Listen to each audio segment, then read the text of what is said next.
Hindi na maitatanggi ni Sara Geronimo ang pagbubuntis nito sa long-term partner na si Matteo Guidicelli.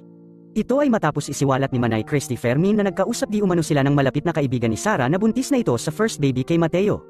Ayon kay Manay Christy Fermin, dapat na raw talagang magbuntis ni Sara dahil nagkakaedad na ito. Siya na lang kasi ang hindi pa rin nagkakababy hanggang ngayon sa mga kabatch nito sa showbiz na sila Ann Curtis at Angelica Panganiban na may mga baby na. Mukhang itatago lang ni Matteo at Sara ang pagbubuntis ng singer. Nakakutob ang mga fans na buntis na si Sara dahil sa biglang pag-emergency medical leave nito sa upcoming concert nila ng batikang composer-singer na si Bambo. Reschedule ang concert nito na gaganapin sa Cebu. Na-reschedule na ang concert at magaganap ito next year ng October. Dito na tuluyang nakumpirma na buntis ang singer-actress dahil bakit isang taon ang kinailangan nito para ma-reschedule ang concert nila ni Bambo. Mukhang dito nang tuluyang magiging pusong mamon ang puso ni Mommy Divine kung magkakaanak na si Sara Geronimo at mabibigyan na siya ng apo.